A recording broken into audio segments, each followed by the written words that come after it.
So it is the start of one of the biggest weeks in the year, Randox Health Grand National Week. Here is Vieux Lion Rouge plus the boss, looking very relaxed, but do the butterflies start about now? Yeah, it's, you got this close. You just obviously want to get them there on the day now. But he's in good form, and we're looking forward to the big occasion. He's run very well the last 2 years, 6th and 7th, and seems to jump those fences nicely. So fingers crossed. How much of a bonus is that? That already hasn't won there, but he hasn't won over the national, but he has jumped round and he likes the fences. Well, it's a big plus. Plus the whole day, the whole occasion. He's coped with it, and some horses can't cope with it. He does like those fences. He seems to jump them better than the park fences. He hasn't quite stayed the trip the last couple of years, but he's stronger this year. He's 9 years old, and hopefully we can go out on the second circuit in with a chance. I mean, that's the thing people have missed, to my eyes. He is still only 9. He is. And, so in comparison to national winners of the past, he's still got a bit of time on his side. I know, yeah, and he seems in fighting form today. So yeah, look, his first. I thought he was better than ever this season, but the first half of the season hasn't gone according to plan. But his last run at Ascot, he was staying on very nicely, and it was a good prep for Aintree. What do you make of the national? I think it's a wide open race this year, and obviously a high quality one. Wide open, but we've dropped a few pounds in the ratings now, so we're off a nice mark and a nice weight, and just need a little bit of luck. And he's going in relatively fresh as well, because he's not been out recently equipped with snorkel and flippers, which is about the only time horses have been racing in the last couple of weeks. Yeah, no, that's right. I mean, he's had a nice break since Ascot, the same as what he did from Haydock the year before. But Haydock was a gruelling race, and it was this year, and hence we decided to go to Ascot for a slightly easier option. I mean, give us an insight, David, not just about this horse, but you've been in the same boat as everybody else, and the boat is the operative word.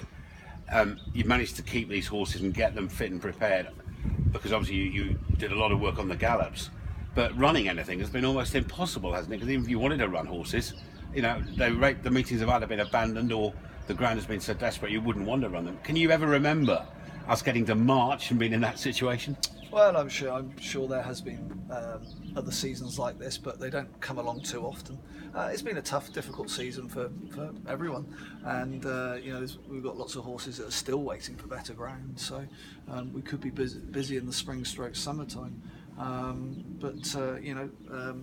that's what's happened this year. You just have to keep them fit and well and ticking over until the weather does change. So a lightly raced horse, as he will be in comparison to the rest of the national field, might just be a big advantage. Yeah, and he goes well fresh as well.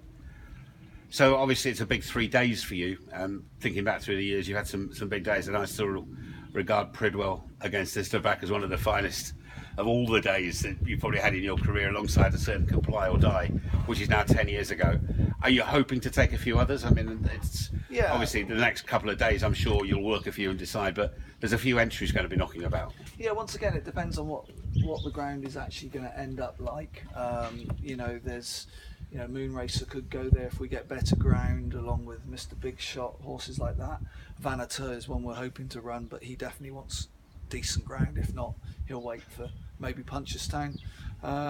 King Socks, who ran well at the Cheltenham Festival, he'll probably take his chance there. So yeah, we've got a few nice ones going there, and Eamon and Knock, if the ground stays on the soft side, then that would favour him, and he may go there. And he was one of the big pluses of Cheltenham. That was a real tale of the unexpected, wasn't it? Yeah, he's always been a horse we thought a lot of, and just the trip was a little bit too far at Cheltenham. So we'll, if he goes to Aintree, he'll be going back over hurdles over 2.5 miles.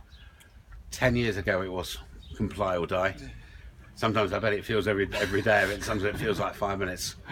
Just sum up what the feeling is when you walk into that winner's enclosure and you've trained the winner of the national, and how much you want to do it again.